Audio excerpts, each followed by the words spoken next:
Vijayalakshmi from news studio ఈ రోజు అయితే మన ముందు గెస్ట్లుగా ఉన్నారు. అసలు ఎలక్షన్ల టైంలో మేనిఫెస్టో అనేది అంటే ఓటమి కానీ గెలుపు కానీ దాని మీద ఆధారపడి ఉండిద్దని కూడా చెప్పాలి.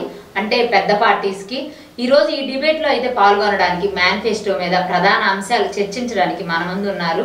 యుగ తులసి పార్టీ నుంచి విజయనగరం ఎంపీ అభ్యర్థిగా పోటీ చేయబోతున్నారు శంభాన శ్రీనివాసరావు గారు. నమస్తే సార్.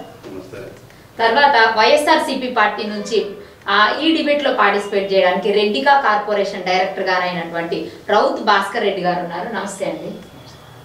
విజయనగరం తూర్పు కాపు వర్కింగ్ ప్రెసిడెంట్ తెలుగుదేశం పార్టీ నుంచి కంది రామ్ గారు ఉన్నారు. నమస్తే సార్. అలాగే విజయనగరంలో స్వతంత్ర అభ్యర్థిగా పోటీ చేయబోతున్నటువంటి అంబేద్కర్ రైట్స్ వ్యవస్థాపకులైనటువంటి అలాగే విజయనగరంలో స్వతంత్ర అభ్యర్థిగా పోటీ చేయబోతున్నటువంటి పి రమణ గారు మనతో ఉన్నారు. నమస్కారం సార్. మీరు చెప్పండి సార్, అంటే మీ మేనిఫెస్టో ఏంటి అనేది ప్రధాన అంశాలు తెలియజేయండి. మా మేనిఫెస్టో ముఖ్యంగా గో ఆధారితమైనది. సకల దేవతలకు కొలువుంటున్న గోమాతను రక్షించాలని, కబేలాలు పూర్తిగా మూయాలని, గోవును జాతీయ ప్రాణిగా ప్రకటించాలని, గో ఆధారిత వ్యవసాయ అభివృద్ధి చెందిందని మా యొక్క ముఖ్య డిమాండ్. అంటే గోవులు సంరక్షించే ధ్యేయంగానే ఈ పార్టీ మేనిఫెస్టో అయితే విడుదల చేశారు. తర్వాత వైఎస్ఆర్సీపీ పార్టీ అందరికీ తెలిసినే, కానీ ఇంకొకసారి మళ్ళీ నవరత్నాలు 2.0 అన్నారు కాబట్టి మీరు చెప్పండి సార్. రాష్ట్ర ప్రభుత్వం గౌరవ ముఖ్యమంత్రి వర్యులు వైఎస్ జగన్మోహన్ రెడ్డి గారు ఇప్పుడు ఇస్తున్నటువంటి సంక్షేమ పథకాలన్నీ కూడా కొనసాగిస్తూ అదనంగా ప్రస్తుతం ఇస్తున్నటువంటి అమ్మఒడి 15,000 రూపాయలని 17,000 చేస్తూ, అలాగే ఈ రాష్ట్రంలో దాదాపు 66 లక్షల మందికి ఇస్తున్నటువంటి పెన్షన్లను 3,000 నుండి 3,500 వరకు పెంచడం జరిగింది. అదేవిధంగా రైతు భరోసా ఏదైతే రైతుల సంక్షేమానికి ఇస్తున్నారో అది సంవత్సరానికి 13,500ని 16,000 చేస్తూ, అలాగే ఏవైతే ఒక కార్మికులు ఆటో కార్మికులు వాహన కార్మికులకి ఇస్తున్నటువంటి సంక్షేమ పథకాన్ని ఇన్సూరెన్స్ను లారీ డ్రైవర్లకు కూడా, ఆటో కార్మికులు కారు ట్యాక్సీ డ్రైవర్లకే కాకుండా ఇన్సూరెన్స్ని కూడా వాళ్ళకి పెంచడం జరిగింది. ఇవన్నీ చేస్తూ ఈ రాష్ట్ర ప్రభుత్వం ఇస్తున్నటువంటి సంక్షేమ పథకాలన్నీ కూడా కొనసాగిస్తుంది. మా నాయకులైన చంద్రబాబు నాయుడు గారు మన రాష్ట్ర భవిష్యత్తును ఆలోచించి రాష్ట్రంలో ఉన్న కష్ట సుఖాలు అన్నీ ఎరిగిన వ్యక్తి, చాలా అనుభవం ఉన్న వ్యక్తి. అతను సూపర్ 6 అనేసి మేనిఫెస్టో తేవడం జరిగింది. సూపర్ 6లో ముఖ్యంగా రైతుకు ప్రతి సంవత్సరం 20,000 రూపాయలు ఇవ్వడం, మరియు నెలకు నిరుద్యోగ వృత్తి కింద 3,000, అంటే 10th క్లాస్ పాస్ అయిన ప్రతి విద్యార్థికి ఉద్యోగం వచ్చే వరకు నెలకు 3,000 రూపాయలు నిరుద్యోగ వృత్తి ఇవ్వడం, యువతకు 20 లక్షల ఉద్యోగాలు సుమారు ఇవ్వడం, మరియు బడికి వెళ్ళే ప్రతి విద్యార్థికి 15,000 రూపాయలు అమ్మఒడి వైఎస్ఆర్ ఎలా పెట్టారో దాన్ని వాళ్ళు 13,000 ఇచ్చారు. కానీ అందులో ఎటువంటి కోతలు లేకుండా పూర్తిగా 15,000 రూపాయలు ఇవ్వడం ప్రతి విద్యార్థికి. వాళ్ళు పెట్టింది ఓన్లీ ఒక విద్యార్థికి మాత్రమే పెట్టారు, కానీ ప్రతి విద్యార్థికి 15,000 రూపాయలు ఇవ్వటం, మరియు ప్రతి మహిళకు నెలకు 19 సంవత్సరాల నుంచి 59 సంవత్సరాల వరకు ఉన్న మహిళకు 1,500 రూపాయలు నెలకి ఇవ్వటం, మరియు మహిళలకు ఉచితంగా బస్సుల్లో ప్రయాణం చేసే హక్కు ఇవ్వటం జరిగింది. ఓకే, తర్వాత మీరు స్వతంత్ర అభ్యర్థిగా విజయనగరంకి అంటే మీరంటూ ఏమైనా చెప్పాలనుకుంటున్నారు? అంటే మీ మేనిఫెస్టో అంటే ప్రస్తుత రాజకీయాలు కానీ దేశంలో కూడా అనిశ్చిత ఏర్పడింది. ప్రజలకి ఈ యొక్క పార్టీలు రెండు కులాలు 4 పార్టీలు ఏం చెప్తున్నాయంటే బర్రెనిస్తాం, గొర్రెనిస్తాం, లేకపోతే పథకాలు ఇస్తాం, మీకేమో ఇంటి దగ్గర కూర్చుంటే డబ్బులు ఇస్తాం అని చెప్తున్నారు తప్ప రాజ్యాంగాన్ని రాజ్యాంగంలాగా, ప్రజాస్వామ్యాన్ని ప్రజాస్వామ్యంలా పరిపాలిస్తాం, రాజ్యాంగాన్ని కరెక్ట్గా అవలంబిస్తామని చెప్పి ఏ నాయకుడు కూడా, ఏ రాజకీయ పార్టీ అధ్యక్షులు కూడా ఈ రోజు వరకు కూడా చెప్పట్లేదు. మరి దీనికి భిన్నంగా బహుజనులు, దళిత బహుజనులు కానీ ప్రజాస్వామ్యంలో ప్రతి ఒక్కరికి కూడా రాజ్యాంగం ఏదైతే ఉచితమైన విద్య, వైద్యం, ఆరోగ్యాన్ని అంటే మనిషిగా బ్రతికే విధంగా రాజ్యాంగ హక్కులు కల్పించారా ఆ యొక్క హక్కుల్ని కల్పించడానికి ప్రయత్నించడం, అంతేకాకుండా రాజ్యాంగాన్ని పరిరక్షించడమే మా యొక్క దళిత బహుజనుల ఎజెండాని ఈ సందర్భంగా తెలియజేస్తున్నాను. అంటే మీరు అన్నట్టు ఏ పార్టీ అధ్యక్షులు కూడా పెట్టట్లేదు ఉచితాలు అని అంటున్నారు. నిజంగా అటువంటి ఉచితాలు ప్రకటించినప్పుడు గెలుపు అనేది సాధ్యమేనా?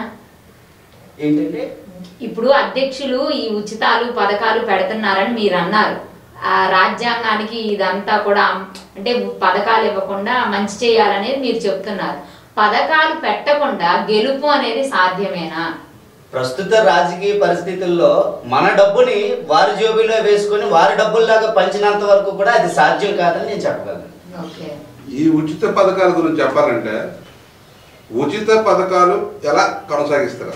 అసలు ఇన్ని వేల రూపాయలు అందరికీ ఇస్తా ఉంటున్నప్పుడు ఒకరికి ఇస్తున్నారండి, 10,000 ఒకరు ఇస్తున్నారండి, మేము 15,000 ఇస్తాం, మేము 20,000 ఇస్తామంటే ఈరోజు పెన్షనర్స్ తాలూకా, తర్వాత ప్రభుత్వ ఉద్యోగుల తాలూకా జీతాలు బకాయిలు చెల్లించుకుంటా, పోలీసుల తాలూకా కన్వీనియన్స్ అలవన్సులు చెల్లించుకుంటా, పెన్షనర్కి కావాల్సిన గ్రాడ్యుటీ ఏదైతే వచ్చిందో అది కూడా రాకుండా లోపల పెట్టుకొని సంక్షేమ పథకాలు ఇచ్చేసి వాళ్ళకించి ఆ తర్వాత ఎప్పుడు ఇష్టం గ్రాడ్యుటీ పెన్షనర్స్ అండి, వాళ్ళు రిటైర్ అయ్యి 3-4 సంవత్సరాలు అవుతున్నారు, ఇంతవరకు గ్రాడ్యుటీ రాలేదు. గ్రాడ్యుటీ లేకపోతే ఎలా బతుకుతారు? 60 సంవత్సరాలు పనికిరావు ఉద్యోగానికి అని చెప్పి వాళ్ళ ఇంటికి పంపించి వాళ్ళు గ్రాడ్యుటీ రోజు ఇవ్వకపోతే వాళ్ళు ఎలా బతుకుతారు? జీతం రావట్లేదు, పెన్షన్ రావట్లేదు, ఎవరికి ఏది రావట్లేదు, కానీ సంక్షేమ పథకాలు అవ్వాలి. అయితే సంక్షేమ పథకాలు ఒక్కటే అభివృద్ధికి కావాలా? ఇంకేం వద్దా? ప్రతి ఒక్కరు కావాలి మనకి సంక్షేమ పథకాలు. అవుతా ఎలాగ ఈ సంక్షేమ పథకాలు పెడుతున్నారు? ఇప్పటికి మన దేశం, మన రాష్ట్రం కూడా పూర్తిగా అప్పుల ఊబులో ఊడిపోయింది, అందరికీ తెలిసిందే. ఇప్పుడు వీళ్ళు 10,000 ఇస్తారు, 13,000 ఇస్తారని 15,000 ఆలోచిస్తామని చెప్పి ఈ పెద్ద ప్రధాన రాజకీయ పార్టీలు ఎందుకు అంత పెంచుతారు? అప్పు పెంచడానికి చూస్తున్నారు. అంటే మీరు ప్రధాన పార్టీలు మేనిఫెస్టోని విమర్శిస్తున్నారు సార్. మీరు కంపేర్ చేయండి, వైఎస్ఆర్సీపీ కానీ లేకపోతే టీడీపీ కానీ, వీళ్ళు రూపాయి అంటే వాళ్ళు రూపాయిన్నర అనడము, అంటే ఇది ఎంతవరకు కరెక్ట్ అంటారు? అసలుకి ఎటువంటి పరిస్థితుల్లో అప్పులను పెంచడమే కానీ ఈ పథకాలు ఏవి ముందు వరకు రావు. అందరినీ ఎక్కించేస్తాం, బస్సు ఎక్కిస్తాం అంటున్నారు. దానికి రాబడి ఎలా వస్తుంది? అది కూడా చెప్పాలి కదా. నేను ఇప్పుడు రాబడి ఇలా తెస్తాను, నేను అందుకనే ప్రైవేట్ మేము ఉచితంగా బస్సులో అందరికీ ఇస్తాను. మహిళలను మభ్య పెట్టకూడదు, ఎవరినైనా మభ్య పెట్టచ్చు కానీ మహిళలను మభ్య పెట్టకూడదు. ఎందుకంటే ఒక మహిళ తలుచుకుందంటే ఒక మద్యపానాన్ని నిషేధం చేసింది. ఈ ప్రభుత్వం కూర్చొని మహిళకి ఒక చిటుకుతో సమానం. కాబట్టి నేను చెప్తుంది ఏంటంటే మభ్య పెట్టే పథకాలు ఏమి ఉండకూడదు. ప్రజలకు ఉపయోగపడేవి విద్య, వైద్యం, వీటికి సంబంధించి ఏదైనా పథకాలు ఉంటే బాగుంటుంది. కానీ ఈ ప్రతిదీ ఏదేదో చెప్పి మభ్య పెట్టి ఓట్లు లాక్కోవడానికి మాత్రమే ఈ పథకాలు పట్టడం మాత్రం మాకు ఇటువంటి విధంగా సమంజసం కాదు. అంతేకాకుండా ఎటువంటి డబ్బులు ఎలాగొస్తాయి? అసలు రెవెన్యూ ఎక్కడి నుంచి వస్తుంది? ఖర్చు పెట్టడానికి డబ్బులు అంటారు కదా, ఎవరు డబ్బులు ఖర్చు పెడుతున్నారు? ప్రభుత్వ ఉద్యోగుల డబ్బులు, మన డబ్బులు, మన జిఎస్టీలు చేసి, మన పెట్రోల్ పెంచి, మన తనకు అన్ని అత్యవసర వస్తువుల మీద రేట్లు పెంచి ఈ డబ్బులు జిఎస్టీ రూపంలో తీసుకొని నెక్స్ట్ ఎక్కువగా ముఖ్యంగా ఏంటంటే మద్యపానం. ఆ మద్యపానం మీద ఉన్న అమౌంట్ని దీని ప్రభుత్వానికి సంబంధించి వాడుకుంటున్నారు. అదే దాని మీద ప్రస్తుతానికి వెళ్తుంది. కానీ ఎక్కడ రెవెన్యూ పెంచితేనే కదా. మీరు మద్యపాన నిషేధం అనేది చేస్తే నిజంగా పార్టీ అనేది గెలుపు ఉంటుందా? అసలు ఎవరు చెప్పరుగా ఉన్నాం. మద్యపాన నిషేధం అని ఏ పార్టీ చెప్పదు. మనకించి ఆంధ్ర స్పెషల్ స్టాటస్ అని ఏ పార్టీ చెప్పదు. ఎవరు ఏం చెప్పరు. ఎందుకంటే ఉచిత పథకాలు ఇచ్చేస్తే అందరు ఓట్లు వేస్తారు. కానీ రెవెన్యూ ఎక్కడి నుంచి వస్తుంది?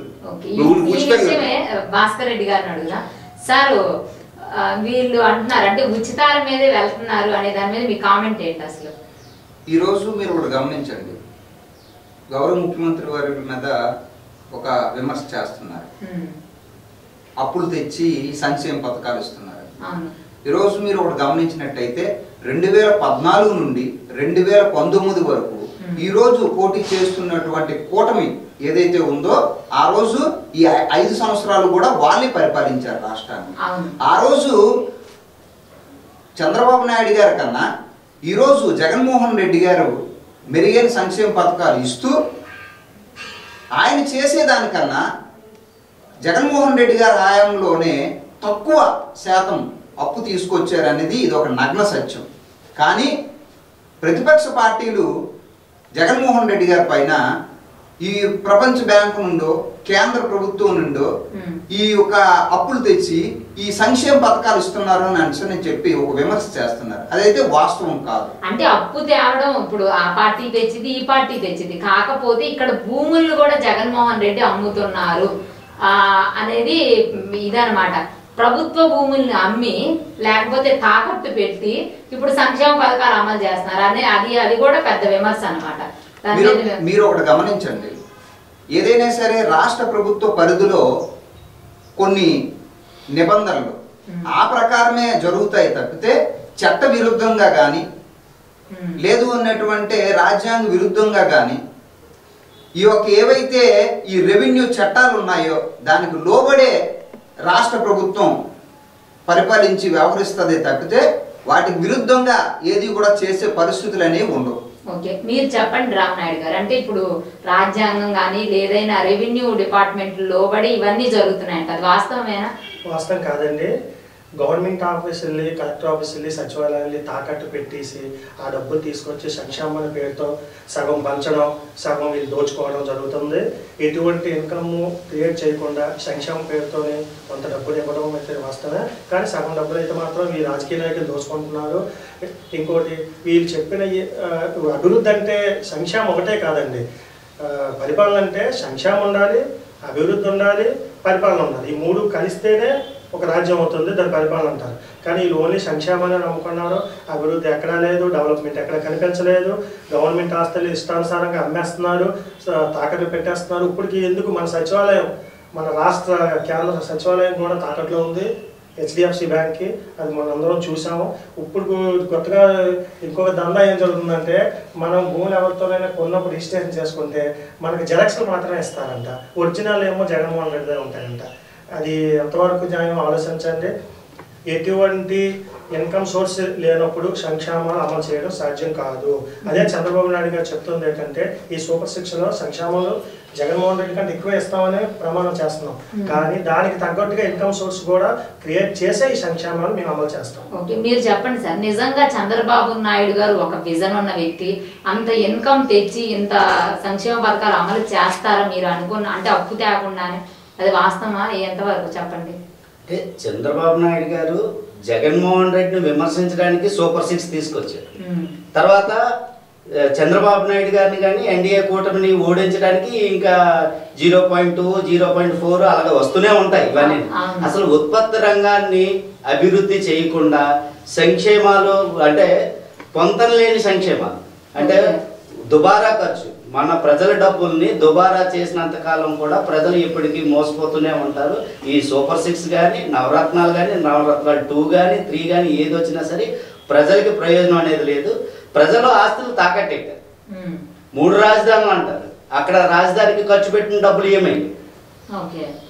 ఒకవేళ నిజంగా చంద్రబాబు నాయుడు తప్పు చేస్తే అధికారంలో ఉండేటప్పుడు వారిపైన చట్టపరమైన చర్యలు జగన్మోహన్ రెడ్డి ఎందుకు తీసుకోరు? రేపు ఒకవేళ చంద్రబాబు నాయుడు గారు గెలిచారు అనుకుందాం, గెలిస్తే జగన్మోహన్ రెడ్డి మీద ఎందుకు చట్టపరంగా యాక్షన్ తీసుకోరు? కేవలం ఈ 2 కులాలు లేదంటే ఈ వీళ్ళిద్దరి మధ్యన జరుగుతున్న దీంట్లో మరి 6 కోట్ల మంది ఎవరైతే మన ఆంధ్ర జనం ఉన్నారో, తెలుగు జనం ఉన్నారో పూర్తిగా నష్టపోయే పరిస్థితి ఉంది. చైతన్యపరచడానికే ఈ స్వతంత్ర అభ్యర్థులను మేమందరం ఉన్నామని చెప్పడానికి ప్రజలు చాలా పూర్తి స్థాయిలో గమనించారు. జగన్మోహన్ రెడ్డిని పూర్తి స్థాయిలో ఓడించవలసిన బాధ్యత ప్రజలపైన ఉంది. ఎందుకంటే ప్రపంచ మేధావి భారతరత్న డాక్టర్ బిఆర్ అంబేద్కర్ గారు విదేశీ విద్య పేరును అమానుషంగా అంతటి మహనీయుడి పేరుని తీసుకొచ్చి జగనన్న విదేశీ విద్య పేరు పెట్టిన రోజే ఆయన యొక్క పతనం మొదలయ్యిందని చెప్పి మేము దళిత బహుజన సంఘాల నుంచి చెప్తున్నాం. ఆయన ఓడిస్తాం. రాజ్యాంగాన్ని, రాజ్యాంగ నిర్మాతని అవమానించిన జగన్మోహన్ రెడ్డి అలాగే దళితులు అవమానించారని ఎలా అంటారు సార్? అంత విజయవాడలో అంత పెద్ద స్టాచ్యూ పెట్టి మీ యొక్క విధానాలని అందరికీ తెలియజేయాలి, అన్ని కోట్లు పెట్టేంత వరకు ఎవరైతే జగన్మోహన్ రెడ్డి గారి పాలన కానీ ఆయన వ్యవహారం ఎలా ఉందంటే నోటుతో పొగుడుతూ నొసటుతో వెక్కిరిస్తున్న చందంగా ఉంది. 125 అడుగులు కాదు 1000 అడుగులు కట్టినప్పటికీ కూడా దళితులకి ఎటువంటి సంక్షేమ పథకాలని కూడా పూర్తి స్థాయిలో అవలంబించట్లేదు. ఎందుకంటే 27 సంక్షేమ పథకాలు ఉన్నాయి దళితులకి చెందినవి, అవన్నిటిని కూడా నిర్వీర్యం చేస్తారు. అంటే తొలగించట్లేదు. ఇప్పుడు మరి మీరు ఒకవేళ ఎన్డీఏ కూటమికే సపోర్ట్ చేశారే అనుకోండి, అంటే సపోర్ట్ చేయాల్సిన అవసరం లేదండి. కాదు, నేను అంటున్నా 2 ప్రధాన పార్టీల్లో ఇప్పుడు వాళ్ళు కూడా మరి బీజేపీకి సపోర్ట్ ఉన్నారు. మరి దళితులకి బీజేపీ వాళ్ళు ఏం చేస్తారు? వాళ్ళు డైరెక్ట్ గానే చెప్తున్నారు మేము దళితులకి ఏమీ చేయము అన్నట్లుగా. దాని మీద మీ సమాధానం ఏంటి? అందుకే మేము ఎన్డీఏ కూటమిని ఓడించడానికి, జగన్మోహన్ రెడ్డిని ఓడించడానికి దళిత బహుజనులు చైతన్యపరిచి యువకులు చాలా మంది ఉన్నారు. రేపు తప్పనిసరిగా ప్రత్యామ్నాయ నాయకుడు, సరైన నాయకుడు దొరకపోవటం వల్ల ఈ రోజు రాష్ట్రంలోనూ గమ్యగోచరంలోకి వెళ్ళిపోయారు. దళితులు గ్యారంటీగా జగన్మోహన్ రెడ్డిని, ఎందుకంటే జగన్మోహన్ రెడ్డి గారు ఇటు సైడ్ చంద్రబాబు నాయుడు గారు రాత్రి ఒకరు తెల్లవారొకరు బీజేపీతో టైఅప్ అయి ఉన్నారు. తెల్లవారప్పుడేమో ఒకరు, రాత్రప్పుడు ఒకరు బీజేపీతో టైఅప్ అయి ఉన్నారు. ఉదాహరణకు ఇక్కడ విజయనగరంలోనూ గ్లాస్ గుర్తే దానికి నిదర్శనం. ఎందుకంటే బీజేపీ ప్రభుత్వం తెల్లవారి ఆర్డర్స్ పాస్ చేసింది. నామినేషన్ స్క్రూటినీ రోజు చెప్పారు ఏమని, విత్డ్రాల్ రోజు తెల్లవారికి మాత్రం రిలీజ్ చేశారు గ్లాస్ గుర్తు గురించి. అంతవరకు కూడా ఎవరికి ఎటువంటి రిలీజ్ చేయలేదు. అంటే వారి గుప్పెట్లో వీళ్ళ యొక్క కేసులు, వీరి యొక్క వ్యవహారాలు చంద్రబాబు నాయుడు పిలక గాని, జగన్మోహన్ రెడ్డి గారి పిలక గాని మోడీ చేతిలో ఉందని చెప్పడంలో ఎటువంటి సందేహం లేదు. మోడీ గారిని కూడా ఓడించడానికి మేము సిద్ధం. ఎందుకంటే రాజ్యాంగాన్ని మారుస్తామన్న ప్రతి ఒక్కడికి కూడా బుద్ధి చెప్పే రోజు దగ్గర పడింది. తప్పనిసరిగా దళిత బహుజనులు ప్రజలు ఆలోచిస్తున్నారు. రాజ్యాంగాన్ని మార్చే హక్కు ఎవ్వడికి లేదని ఈ సందర్భంగా చెప్తున్నారు. విజయనగరం ఎమ్మెల్యే అభ్యర్థిగా పోటీ చేయబోతున్నటువంటి పెనుమచ్చ కరుణాకర్ గారు అయితే ఈ డిబేట్ లో పార్టిసిపేట్ చేస్తున్నారు. నమస్తే సార్. నమస్తే అండి. అంటే మీ మేనిఫెస్టో ఏంటి? ఇప్పుడైతే మేనిఫెస్టో గురించి డిబేట్ జరుగుతుంది. మీరేం అమలు అంటే విజయనగరం చేయాలనుకుంటున్నారు? మొట్టమొదటిగా సమాజ్వాదీ పార్టీ తరఫున నాకు ఎమ్మెల్యేగా అవకాశం ఇచ్చిన అఖిలేష్ యాదవ్ గారికి, మా రాష్ట్ర వాసు వెంకటేశ్వర గారికి, మా ఉత్తరాంధ్ర అధ్యక్షురాలు విజయ్ గారికి కూడా ఈ మీడియా ముఖంగా నమస్కారం చేసుకున్నాను. ఒక సామాన్యుడు ఎమ్మెల్యేగా పోటీ చేయాలంటే ఏంటో నాకు సీట్ ఇచ్చి చూపించారు, చేయించి చూపించారు. ప్రలోభాలు గురి కాకుండా సామాన్యులు రాజకీయాల్లో రావాలి, కొత్త వాళ్ళు రావాలండి. ఎందుకంటే కష్టం తెలిసిన వాడు ఆ కష్టాన్ని తీర్చగలడు, పేదవాడికి కూడా సహాయం చేయగలడు. సామాన్యుడు వేలు వెళ్ళగలడు. ఏం సహాయాలు చేయబోతున్నారో చెప్పండి. నేను విజయనగరంలో పుట్టి విజయనగరంలోని తెలిసిన వ్యక్తిగా, విజయనగరం సమస్యలు తెలిసిన వ్యక్తిగా నేను అత్యుత్సాహంగా కాకుండా ప్రజలకు, పేద ప్రజలకు, సామాన్యులకు అందుబాటులో ఉండేలా 22 వాగ్దానాలు చేయబోతున్నాను. అందులో ముఖ్యంగా మినరల్ వాటర్ సదుపాయం కలుగు చేయబోతున్నాను. అంతేకాకుండా విజయనగరంలో ఏ హాస్పిటల్కి వెళ్ళినా మినిమం 300 ఇస్తేనే చేయి పట్టుకుంటాను. 500 దాటి కూడా ఉంది. ఇలాంటప్పుడు పేదవారు చాలా మంది ఇబ్బంది పడుతున్నారు. ఎంప్లాయీస్ అంటే ఏదో మెడికల్ హెల్త్ కార్డ్స్ ఉంటాయి, కేవో లేదు. ప్రైవేట్ హాస్పిటల్కి వెళ్ళేటప్పుడు నేను విజయనగరంలో నేను గెలిచిన వెంటనే 99 రూపాయలకే ప్రైవేట్ వైద్యం ఓపీ చేయిస్తాను.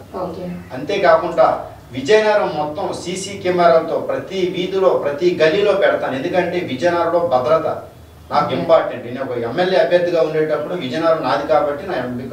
అంతేకాకుండా చిన్నపిల్లలు 4 తర్వాత ఉదయం స్కూల్కి వెళ్ళిన తర్వాత ఈవినింగ్ టైంలో ప్రతి ఒక్కరూ ఇంగ్లీష్లో మాట్లాడాలి. ఇంగ్లీష్ భాష చాలా అవసరం. వాళ్ళు ఆడుకుని ఈ రోజున్న ఈ మొబైల్స్ వల్ల ఇవన్నీ చెడిపోతున్నారు. అందుకని ప్రతి ఒక్కరికి కూడా ట్యూషన్ చెప్పిస్తాను. తర్వాత వాళ్ళకి వృత్తి విద్య కోర్సులు నేర్పిస్తాను. ఇంతే కాకుండా ప్రతి పేదవాడికి కళ్యాణ మండపం ఏర్పాటు చేసుకొస్తాను. ఇంకా 22 వాగ్దానాలు ఉన్నాయండి. అది టైం సరిపోదు కాబట్టి నేను ముఖ్యంగా విజయనగరంలో 24/7 ఒక ఏరియాని సెలెక్ట్ చేసుకొని నిత్యావసర వస్తువులు దొరికేలాగా, టిఫిన్స్, టీ స్టాల్స్ పెట్టేలాగా, నైట్ని కూడా స్మార్ట్ సిటీలో భాగంగా ఒక ఏరియాని తీసుకొచ్చే నైట్ మార్క్స్ కూడా ఓపెన్ చేస్తారు. సార్, ఇప్పుడు వైసీపీ, టీడీపీ అంటే కూటమి అనేది ఇప్పుడు ప్రధానంగా అంటే వాళ్ళు పార్టీలు అన్నమాట. వాళ్ళ యొక్క మేనిఫెస్టో గురించి మీ మాటల్లో అంటే ఏం చెప్తారు? వాళ్ళు మేనిఫెస్టో వరకు ఏంటంటే ప్రజల్ని మభ్య పెట్టే మేనిఫెస్టోలు మాత్రమే. అభివృద్ధికి సంబంధించి ఏ మేనిఫెస్టో లేదు. మొట్టమొదటిగా ముఖ్యంగా మన విజయనగరం జిల్లా గురించే మాట్లాడితే విజయనగరం పారిశ్రామికంగా అభివృద్ధి చెందట్లేదు. ఉన్న పరిశ్రమలు మూతపడుతున్నాయి. గత సంవత్సరం నుంచి విజయనగరం జిల్లాలో 36 ఫెర్రోఎలైట్ డివిజన్లు మూతపడి ఉన్నాయి. మన పక్కనే ఉన్న గరివిడిలోని ఫెర్రోఎలైట్ డివిజన్ ఆగిపోయి ఉంది. ఎందుకు ఇవన్నీ మూతపడుతున్నాయి, ఎందుకు మనుగడ చేయట్లేదు అంటే కారణం ప్రభుత్వ తాలూకా వైఫల్యం.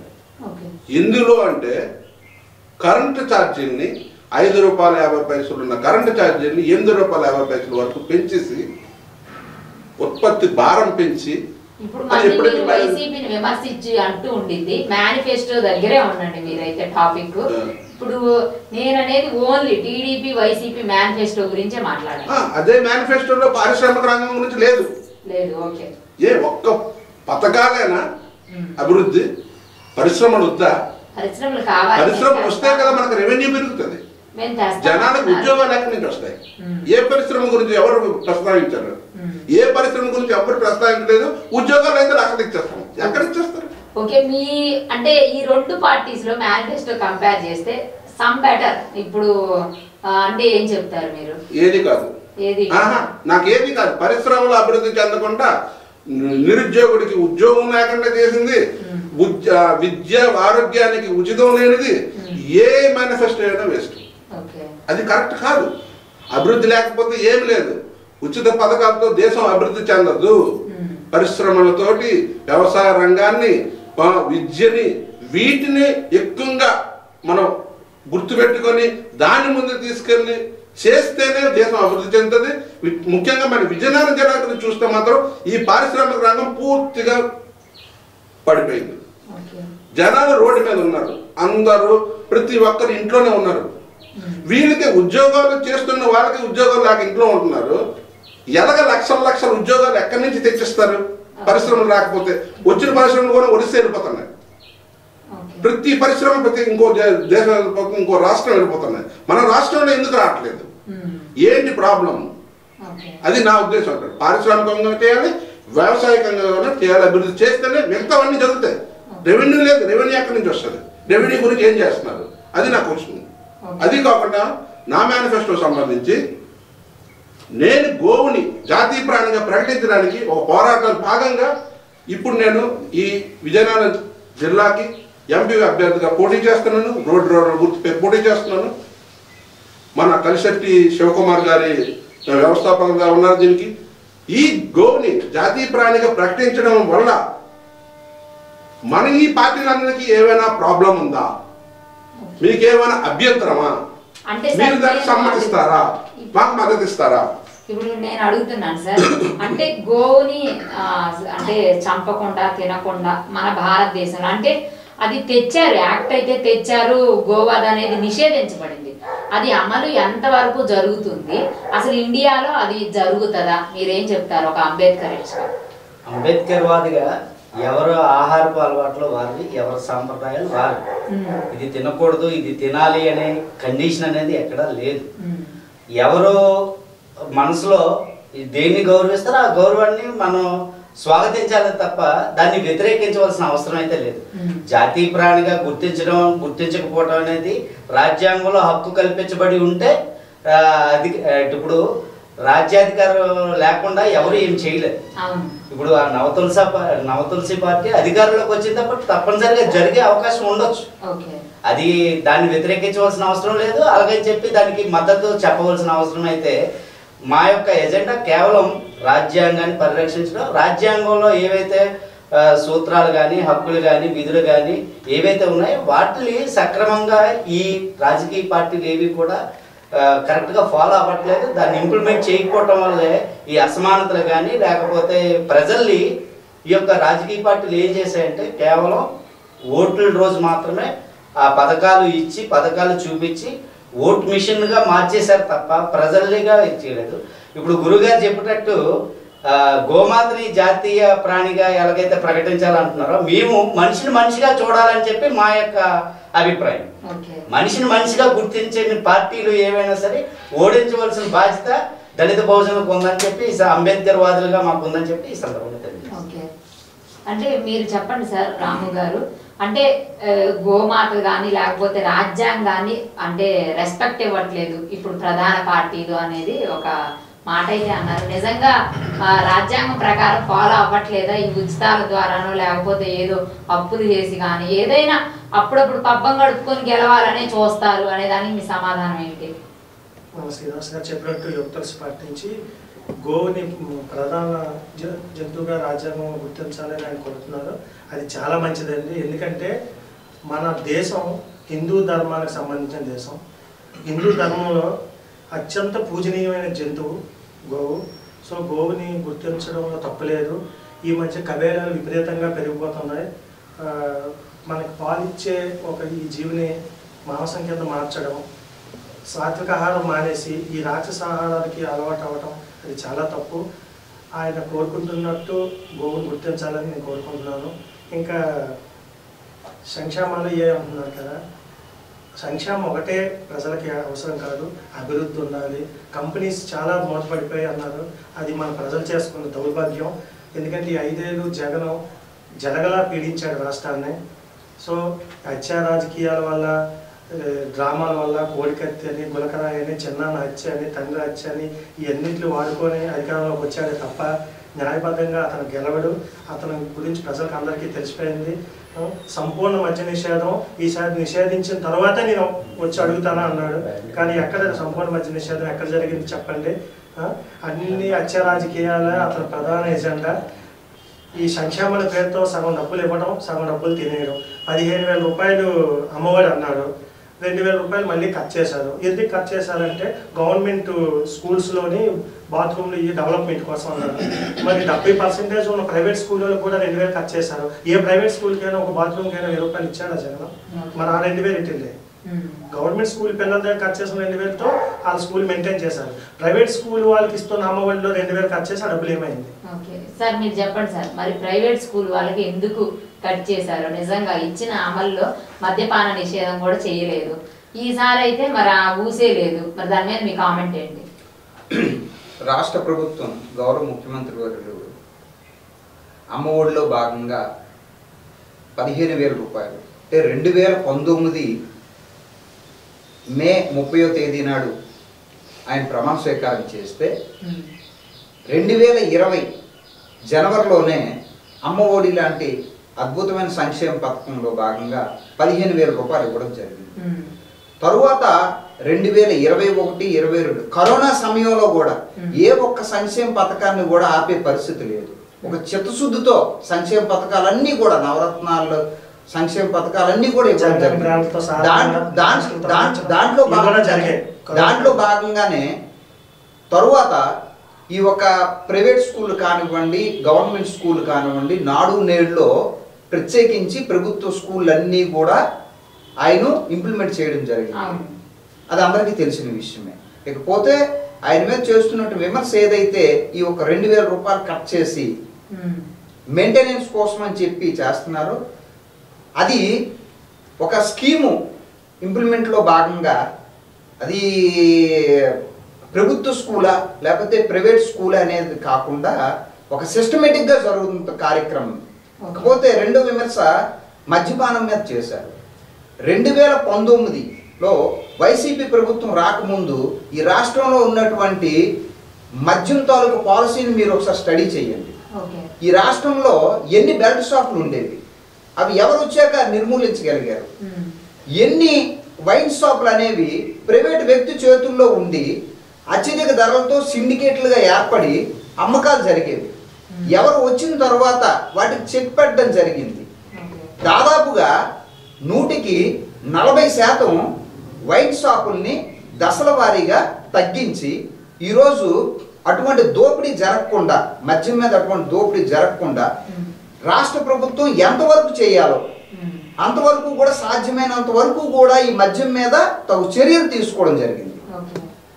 మరి అదే మేనిఫెస్టోలో చెప్పచ్చు కదా. అలాగే సార్, ఇప్పుడు గవర్నమెంట్ వైన్ షాప్ ఉన్నాయి, వైన్ షాప్ పక్కన బెల్ట్ షాపులు ఉన్నాయి. ఆల్రెడీ చాలా కేసులు కూడా నమోదు అవుతున్నాయి ఎక్సైజ్ డిపార్ట్మెంట్ లో. అది ఎవరి అండర్లో నడుస్తున్నాయి? ప్రజాప్రతినిధులు లేకపోతే పాలకుల అండర్లోనే నడుస్తున్నాయి. ఎందుకంటే వాళ్ళ మీద కేసులు నవరత్నాలు 2లో ఈ జాబ్ క్యాలెండర్ అనేది లేపేశారు. మద్యపాన నిషేధం అన్నారు, అది సాధ్యం కాదని అర్థమైంది, అది లేపేశారు. కరోనా టైంలో కూడా అమ్మఒడి ఇచ్చామన్నారు. కరోనా టైంలోనే ప్రపంచంలోనే మందెమ్మిన ఏకైక రాష్ట్రం ఏంటో తెలుసండి, యూట్యూబ్లో కొట్టండి, ఆంధ్రప్రదేశ్. గవర్నమెంట్ టీచర్స్తో పర్యవేక్షణలో ఆంధ్రప్రదేశ్లో కరోనా టైంలో షాపులు నడిపారు. గొడుగు పట్టుకొని ఒకరికొకరు డిస్టెన్స్ మెయింటైన్ చేసుకొని షాపుల ముందు లైన్ కట్టుకొని మందు కొన్నారు. అది కూడా ఆ సప్లై చేసే మందు కూడా సక్రమమైన బ్రాండ్లు కాదు, అందరికి కూడా పక్షివాతంతో వచ్చే బ్రాండ్లే తప్ప. మీరు రికార్డ్స్ చూసుకోండి, విజయనగరంలోనూ అనేక మందికి పక్షివాతం రావడానికి కారణం జగన్ బ్రాండ్లే. నిజంగా ఆ బ్రాండ్ల వల్లే అనారోగ్యం అవుతున్నారా? మీరేమంటారు? ఆలోచించండి, సిగరెట్ మీద సిగరెట్ తాగే ముందు ఏముంటుంది తెలుసా? ఇది తాగితే క్యాన్సర్ వస్తుంది. తాగేవాడు ఎవడు? చదివిన వాడే తాగుతాడు కూడా. బ్రాందీ షాప్ లో ఇది తాగితే నీ హార్ట్ పాడైపోతుంది. తాగేవాడు ఎవడు? చదివేవాడే. ఏదైనా మనలో నుంచి మారాలి. ప్రభుత్వం కాదు, గంజాయి బ్యాన్ చేసింది విజయనగరం. గంజాయిలో మొదటి ఆవుని జాతీయ ప్రాణిగా ప్రకటిస్తా అన్నారు కదా, ఎన్ని ఆవులు వీళ్ళు పోషిస్తున్నారు, ఎన్ని ఆవులకి వీళ్ళు ఆహారం ఇస్తున్నారు. నైట్ టైం ఆవులు యాక్సిడెంట్ అవుతున్నాయి, ఏవైనా వాటికి శ్రద్ధ చూపించారా? ఆవుల్ని రోడ్డు మీద ఎవరికి ఇస్తున్నారు? చికెన్ షాప్ కొట్టేవాడు ఎప్పుడు కూడా చికెన్ కోడిని తయారు చేయడు, వేరేవాడు తయారు చేస్తాడు, అవునా కదా? మటన్ షాప్ ముస్లిం మేకలు పెంచడండి, వేరేవాడు పంచుతాడు. మన ఆలోచన ధోరణి మారాలి. ఒక సింబల్ని పెట్టుకొని, ఒక ఆవును పెట్టుకొని, లేదంటే ఏదో ఒక వేరే పథకాన్ని పెట్టుకొని ప్రజలందరినీ రుద్దీయకూడదు. ఎందుకంటే ఈరోజు మన హిందూ భారతదేశంలో, మన ఆంధ్రప్రదేశ్లో ఆచారాలు ఎక్కువ ఉంటాయి. శనివారం ఎందుకంటే కేజీఎఫ్లో అంత చికెన్ సేల్ అవుతుంది. ప్రతి వాడు కూడా ఆలోచన విధానం మారుతున్నాడు. మనం ఒక పార్టీ సింబల్ పెట్టుకుని ఒక తీసుకొచ్చి ప్రజలందరినీ పెట్టి దాన్ని వాడుకోవడం అనేది కరెక్ట్ కాదు. ఎవడు ఇష్టం వాడిది, నా ఇష్టం. అంటే మీరు గో హత్యని సమర్థిస్తారా? గోవుని హత్య అనట్లేదు, మీరు మారాలి. అది నేను చెప్తుంది ఏంటంటే, గోవుని ఎందుకు హత్య చేయకూడదంటే, గోవులకి యాక్సిడెంట్లు అవుతున్నాయి, ఏమైనా కొమ్ములకి రెడ్ స్టిక్కర్ వేసారా? అది ఎవరు వైఫల్యం? గవర్నమెంట్ వైఫల్యం. చెప్తున్నానంటే, ఆవుని పెట్టుకొని నేను ఆవుని పెట్టుకొని చేస్తున్నాం అంటున్నారు. ఆవు గురించి చెప్తాను ఒక నిమిషం. ప్రతి ఇంట్లో సమాధానం చెప్పండి సార్. ఓకే, దీని గురించి నేను చెప్తాను. ఈ రాష్ట్రంలో మనిషికే విలువ లేదు, ఆవు కోసం ప్రెసిడెంట్ మాట్లాడవలసిన అవసరం కూడా లేదండి. దాని మాట రెండోది, మీరు గోమాతని పూజిస్తారు, గౌరవిస్తారు, దేవతగానో లేకపోతే దైవంగా మీరు చేస్తున్నప్పుడు ఎవరైతే పెంచి పాలు పితుక్కుంటారు, రోడ్డు మీద విడిచిపెట్టేస్తారు, వాటికి యాక్సిడెంట్ అవుతుంది, కవర్లు తినేస్తుంది, ఆపరేషన్లు అవుతాయి, చచ్చిపోతున్నాయి. వాటి మీద మీరు తీసుకుని చర్య ఏంటో చెప్పండి. ఒక మాట సార్, రాజకీయ కాంక్షలేని ఏ ఉద్యమమైనా బానిస ఉద్యమమే. ఇప్పుడు రాజకీయం కోసం మాట్లాడుతున్నాం కానీ గోమాత కోసం, గోవుల కోసం, పశువుల కోసం కాదు, మనుషుల కోసం. మనుషులనే పశువులుగా చూస్తున్న ఈ యొక్క సమాజాన్ని మార్చవలసిన బాధ్యత పౌరులుగా మనందరికీ ఉంది. కాబట్టి దాని మీద మనం దాని మీదే మాట్లాడదాము. ఇప్పుడు మనం కరోనా టైంలో ఆక్సిజన్ లేదని బాధపడ్డాం. దేనికి బాధపడ్డాం? మన ఊర్లో కానీ మన దేశంలో కానీ చెట్లు లేవు, చెట్లు లేపడం వల్ల ఆక్సిజన్ లేదు, దానివల్ల కదా బాధపడ్డాం. మీకు ఒక విషయం తెలుసా? గోవు వల్ల ఏంటి ఉపయోగం? గోవు కార్బన్ డైఆక్సైడ్ పీల్చుకొని ఆక్సిజన్ వదులుతుంది. మీకు ఆ విషయం తెలుసా? మీ ఎవరికైనా తెలుసా? తెలుసా? సో చెట్లకి మనం ఎంత ఇస్తున్నామో గోవులకు కూడా ప్రాధాన్యత ఇవ్వాలి కదా. మనకు ఆక్సిజన్ ఇస్తుందంటే గోవులు కూడా సేమ్ ప్రాధాన్యత ఇవ్వాలి.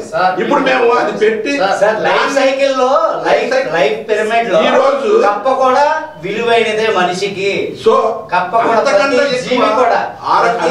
కూడా అవసరమే. ఆవు దేని గురించి చెప్తున్నానంటే, ఆవు వల్ల మనకు వచ్చే ఉత్పత్తి ఎక్కువ. ప్రతిదీ మన ప్రభుత్వానికి కానీ మన మనుషులకు కానీ ఉపయోగపడింది. ఎన్ని రోజులైంది స్వచ్ఛమైన పాలలో ఎన్ని ప్యాకెట్లు కొంటున్నారు? అదే కదా రియల్ ఎస్టేట్ వ్యాపారులకు ఇచ్చేస్తుంటే మీరు అడ్డట్లేదు. ఎందుకు మేము అడ్డట్లేదు, గవర్నమెంట్ అడ్డట్లేదు. గవర్నమెంట్ ఏం చేస్తుంది ప్రశ్నించడానికి ఈ రోజు పోరాటంలో దిగట్లేదు. మేము ఈ రోజు గవర్నమెంట్ ప్రశ్నిస్తున్నాం, ఎందుకు మీరు చెయ్యట్లేదు?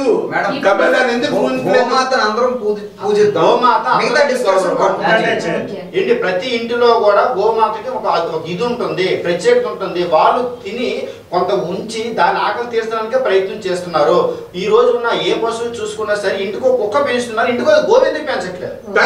ఎందుకంటే అప్పుడు 30 కోట్ల మందికి 100 కోట్ల ఆవులు ఉండేవి. ఈ రోజు కబేర్దారు వచ్చి ఆ 100 కోట్ల ఆవులు కొన్నా 100 కోట్ల ప్రజలకి 30 కోట్ల ఆవులే ఉన్నాయి.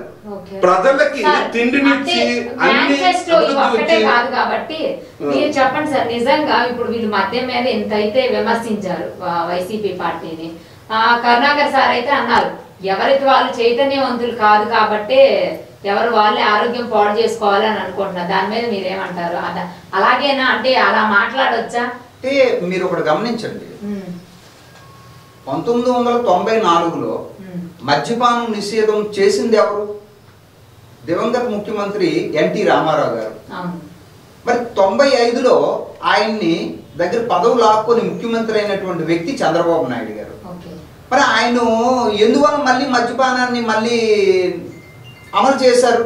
జగన్మోహన్ రెడ్డి ఉమ్మడి రాష్ట్రంలో మద్యాన్ని ఏర్లై పారే విధంగా చేసిన వ్యక్తి ఎవరు?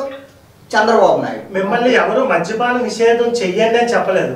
మీరు కిందటి మేనిఫెస్టోలో మద్యపాన నిషేధం చేసి ఓటు అడుగుతారని చెప్పి మళ్ళీ అది తప్పారు.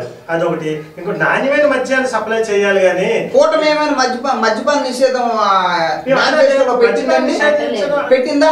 మాట్లాడే హక్కు అధికారం మాటనే హక్కు అధికారం పెట్టినప్పుడు వాళ్ళని అడిగే రైట్స్ ఎలా ఉంది? వాళ్ళు పెట్టారు మేడం. అని మేమేం 99% మేము అమలు చేసాం. 1% మద్యపానం అమలు చేయలేకపోతే ప్రతి సంవత్సరం జనవరి నెలలో జాబ్ క్యాలెండర్ అన్నారు. ఏది ఏమండి? నిన్నటి రోజున కూటమి రిలీజ్ చేసినటువంటి మేనిఫెస్టోలో ఈ భారతదేశ ప్రధాని నరేంద్ర మోడీ గారి ఫోటో ఏదండి? ఆ జాతీయ అధ్యక్షుడు నడ్డా గారి ఫోటో, ఈయన ఫోటో ఏదండి? సాక్షాత్తు ఆంధ్రప్రదేశ్ రాష్ట్ర ఇన్ఛార్జ్, బీజేపీ ఇన్ఛార్జ్ మేనిఫెస్టోని పట్టుకోమంటే ఆయన కనీసం ముట్టుకో తాకని కూడా పరిస్థితి ఈ రోజు నిన్నటి రోజున జరిగింది కదా. కూటమి అంటూనే మేనిఫెస్టోలో కూడా దూరంగా పెట్టారు. మనకు ఖచ్చితంగా జరిగింది కదా. అటువంటి అప్పుడు మద్యపాన నిషేధం కోసం మాట్లాడేటువంటి హక్కు అధికారం కూటమి సభ్యులు కోల్పోయారు. దానికి ఏమంటారు అంటే మేనిఫెస్టో వాళ్ళకే కుమ్ములాటలోనే అంటున్నారు. ఈ పార్టీలన్నీ కలిపి ప్రజలకి క్లియర్ గా చెప్పేస్తే బాగుంటది. ఇప్పుడు గుర్రాలకి సెట్స్ ఉన్నాయి కదా, అలాంటి పెద్ద 4-5 సెట్స్ వేసి ఉదయం టిఫిన్, మధ్యాహ్నం భోజనం, సాయంత్రం మంది ఇచ్చి పథకాలు ఏం అవసరం లేదేమో నాకు అనిపిస్తుంది. ఉద్యోగాలు ఉండవు, ఏముండదు, ఉదయం వాడు బ్రష్ చేస్తాడు, పడుకోలేగానే జైలు బెస్ట్ కదా. దాని మీద తినేస్తే ఈ పథకాలు ఉండదు, ఈ ఖర్చు ఉండదు, ఈ ఆదాయం ఉండదు, ఈ ఆర్థిక వ్యవస్థ ఉండదు, ఏముండదు. ఎవరి ఇల్లు కూడా కరెంట్ బిల్ కూడా. మా ముఖ్యమంత్రి గారు అయితే సాధ్యం కాని హామీలు ఇచ్చే పరిస్థితి లేదు. ఏవైతే చేసే పరిస్థితి ఉందో, ఏవైతే చెప్పారో ఖచ్చితంగా 100% అవే చేయగలిగే హామీల్ని ఆయన ప్రకటించారు తప్పితే కళ్ళుగొల్లు మాట్లాడి సాధ్యం కాని హామీల్ని ఆయన ఏ రోజు కూడా మేనిఫెస్టోలో పెట్టలేదు. ఈ రోజు పులిని చూసి నక్క వాదం అది సాధ్యం కాదని మేము తప్పనిసరిగా చెప్పగలం. మోసగించడానికి మాత్రమే ఇప్పుడు కొత్తగా పెట్టిన మేనిఫెస్టోలో 500 జనాభా ఉన్న గ్రామాన్ని దళిత పంచాయతీగా మారుస్తామని జగన్మోహన్ రెడ్డి గారు మేనిఫెస్టోలో పెట్టారు. అది సాధ్యం కాదు. ఎందుకంటే గతంలో కూడా దళితుల మేనమామనో దళితుల అన్నయ్య అని చెప్పిన ఈ మేనమామ జగన్ ఏదైతే మాయ చేసిన మాయ ఉన్నాడో జగన్మోహన్ రెడ్డి గారు, ఆయన 27 పథకాలని కూడా పూర్తిగా నిరుపయోగం చేశారు. అంటే అమలు చేయకుండా, అంటే అటు తీయకుండా ముందుకి వెళ్లకుండా చేసి అసలు కార్పొరేషన్ ఏదైతే ఎన్ఎస్ఎఫ్డిసి కానీ ఎన్ఎస్ఎఫ్కే కానీ అంటే సఫాయి కర్మచారి కానీ సప్లై నిధులు ఏవైతే ఉన్నాయో ఎస్టీలకి పార్టీలకి ఎస్సీలకి ఏవైతే ఉన్నాయో అట్లా అన్నింటి ఆ నిధులన్నింటినీ కూడా అమ్మఒడికి మలిచేశారు. కోట్లాది రూపాయలు మలిచేశారు. ఎస్సీ ఎస్టీ ట్రస్ట్ చట్టాలని నిరుపయోగం చేశారు. డోర్ డెలివరీ చేశారు. దళితుల్ని డోర్ డెలివరీ చేసి 500 ఉన్న దగ్గర మేము పంచాయతీ చేస్తున్నాం. ఎక్కడ ఈ రోజుల్లో 500 మంది ఉన్న దగ్గర ప్రాధాన్యత అనేది దళితులకి లేదు. ఎగ్జాంపుల్ ముంజేరే తీసుకుందాం. ముంజేరు గ్రామంలో 350 మంది దళితులు ఉంటే ఆ దళితుల మార్గాన్ని ఏమో మురుగునీరుతో నింపి వాళ్ళు ఊర్లోకి వెళ్ళనివ్వకుండా చేస్తే ఈ రోజు వరకు జగన్మోహన్ రెడ్డి గారు కానీ జగన్మోహన్ రెడ్డి గారి తాలూకా ఎమ్మెల్యే అభ్యర్థులు ఎవరైతే ఇప్పుడు అధికార పార్టీలో ఉన్నారో ఎవరైతే సిట్టింగ్ ఎమ్మెల్యేలు ఉన్నారో నోరు మెదపట్లేదు. దళితుల్ని చంపితే నోరు మెదపట్లేదు. అనంతబాబుని తీసుకొచ్చి పక్కనే కూర్చుని పెట్టుకొని భుజం మీద చేసుకొని సెల్ఫీలు దిగిన జగన్మోహన్ రెడ్డిని దళితులు ఓడించడానికి తప్పనిసరిగా ఉన్నారు. ఆయన ఏదైతే 500 దాటిన జనాభా ఉండేది పంచాయతీ చేస్తున్నారన్నారో అది మాత్రం కళ్ళబొల్లి మాటలే అని చెప్పి ఈ సందర్భంగా తెలియదు. భారతదేశ చరిత్రలో ఏ రాష్ట్ర ముఖ్యమంత్రి అయినా సరే 5 ఉప ముఖ్యమంత్రులు, అందులో ముఖ్యంగా ఒక దళితుల్ని గిరిజనుల నుంచి ఒక ఉప ముఖ్యమంత్రి ఇవ్వడం ఆయన చేసిన తప్ప, అలాగే ఎస్సీల నుండి షెడ్యూల్ క్యాస్ట్ నుంచి ఉప ముఖ్యమంత్రులు చేయడం ఆయన చేసిన తప్ప. మీరు ఒక్కసారి సోదరులు అనే దానికి నేను వివరంగా చెప్తున్నాను. 2019లో జగన్మోహన్ రెడ్డి గారు ముఖ్యమంత్రి అయిన తర్వాత ఒక షెడ్యూల్ క్యాస్ట్లో మాల సామాజిక వర్గానికి చెందినటువంటి వ్యక్తికి హోంమంత్రి ఇచ్చిన చరిత్ర ఎవరిదండి రాష్ట్రంలో? ఎవరండి పేరు? ఎవరండి? మేఘతోటి సుచరిత. ఏమండి రెండో విడతలో మాదిక సామాజిక వర్గానికి చెందినటువంటి వ్యక్తికి హోమ్ మినిస్టర్ ఇచ్చారండి. మేడం, దళితులకి పెద్దపీట వేసింది తెలుగుదేశం. ప్రపంచ చరిత్రలో మొట్టమొదట సెంట్రల్లో స్పీకర్ని పెట్టింది తెలుగుదేశం, దళిత వ్యక్తిని జెన్సీ బాలయోగి. నిజమే కదా మేడం? దళితుల గురించి మాట్లాడే హక్కు వీళ్ళెవరికీ లేదండి. ఎందుకంటే దళితులు సుమారు 12 మంది దళితులు ప్రముఖుల్ని హత్య చేసిన ప్రభుత్వం వైసీపీ ప్రభుత్వం అండి.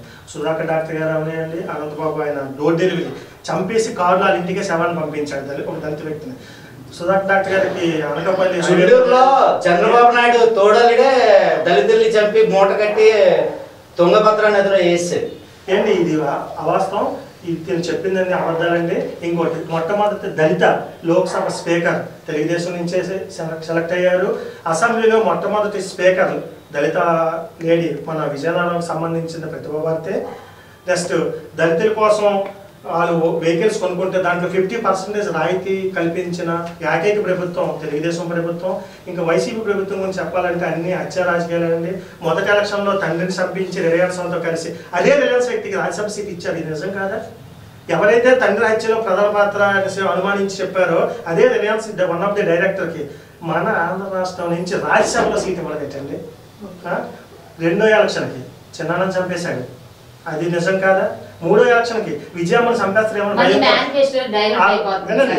3వ ఎలక్షన్కి విజయమ్మను చంపేస్తారేమో భారతదేశాన్ని వదిలి పారిపోయిందండి విజయమ్మ. ఈ రోజు అసలు విజయనగరంకి ఎవరు ఏం చేశారు, ఎంతవరకు వాళ్ళ యొక్క విధానాలు కరెక్ట్ అయ్యాయి కాదనేది డిస్కస్ చేద్దాం. రౌత్ భాస్కర్ రెడ్డి గారు, మీరు విజయనగరంలోనే నివసిస్తున్నారు.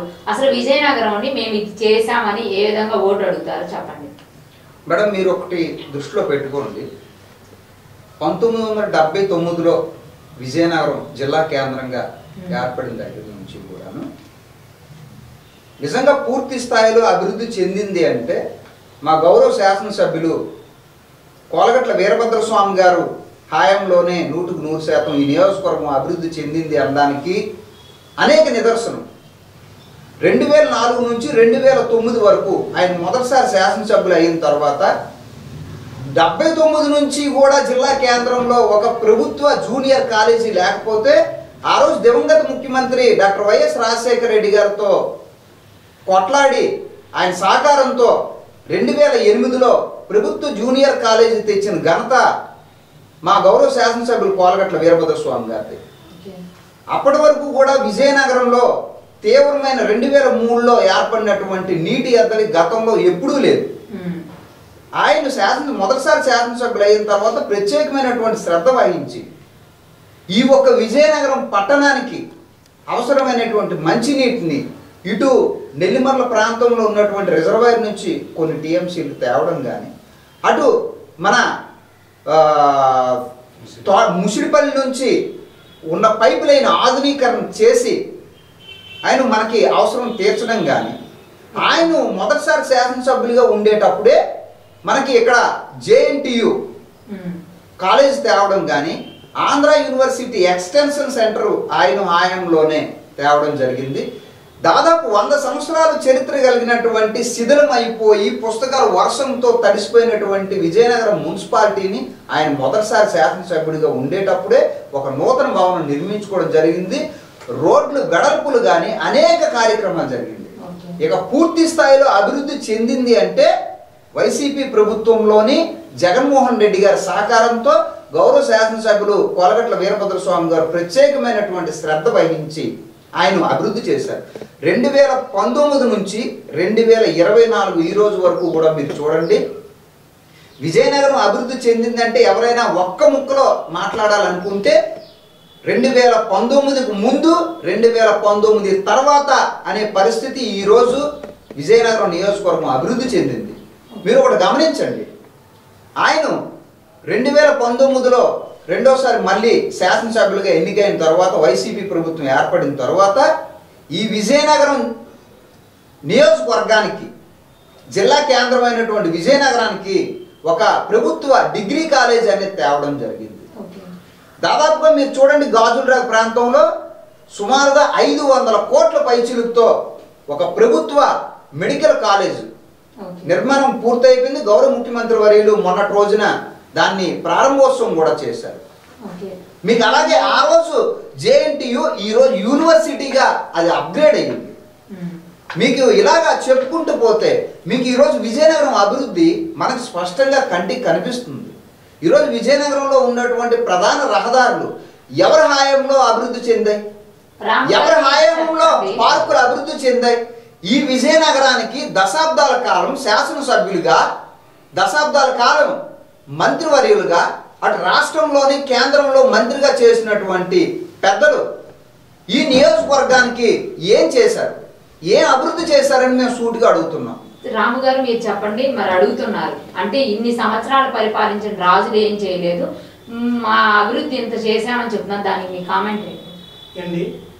విజయనగరంలో డిగ్రీ కాలేజ్ తెచ్చామన్నారు. ఆసియా ఖండంలోనే మొట్టమొదటి డిగ్రీ కాలేజ్ విజయనగరం 1865. అది తెచ్చింది రాజులు కాదా?